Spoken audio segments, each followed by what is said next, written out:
What would a first-person shooter be without the guns? Well, it'd just be a first-person game, right? Well, when it boils down to it, first-person shooters are all about the guns and the weapons. I mean, it's in the title, right? First-person shooter. You can add all the bells and whistles you want, but if the guns and weapons aren't solid in a game, you got nothing. Hardline and Advanced Warfare each sing a different tune when it comes to the Ballad of the Boomsticks. I wrote that myself. Which song is sweetest to the ears? Let's play some Battlefield Hardline and some Call of Duty Advanced Warfare. Battlefield Hardline gains the upper hand when it comes to imitating real-life weaponry. From Glocks to rocket-propelled grenades, Hardline has quite the selection of firepower. I'll be honest, I haven't unlocked every single weapon, but I found that each one was still true to the realistic narrative of the game. The weapons not only looked similar to the real-world counterparts, but they acted like them. For example, when it comes to sniping, players will need to adjust for bullet drop when aiming at very long distances. Of course, in the real world with physics, you do have to adjust for bullet drop when you're actually, going out there and shooting stuff. Another thing I found that really immerses the player into the game was the sound effects of all the weapons.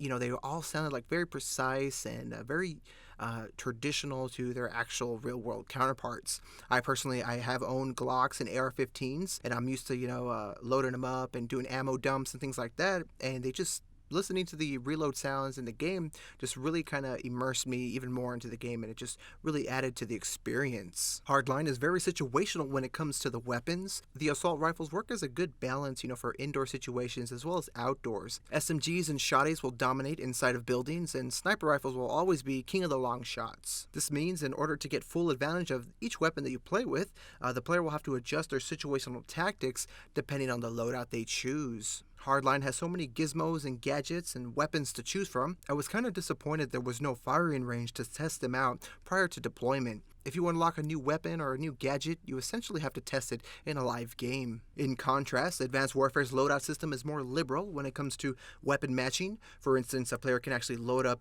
with a sniper rifle and also have a really powerful assault rifle at the same time. Or they can have like a shotgun and an SMG as well.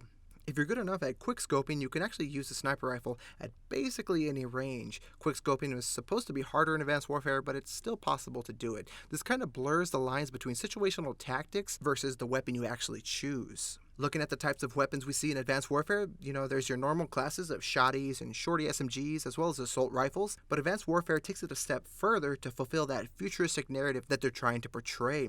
We see railguns and drones and even direct energy cannons added to the mix.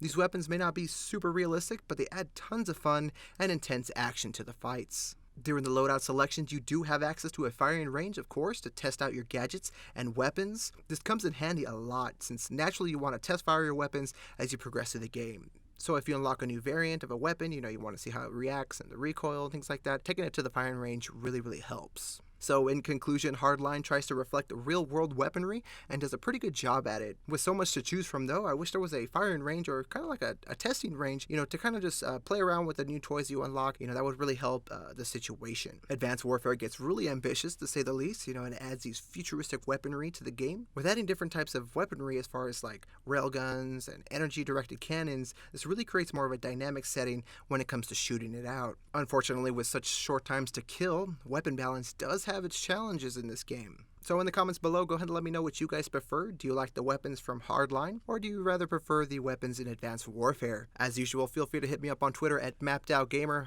I'll leave a link in the description below. Peace.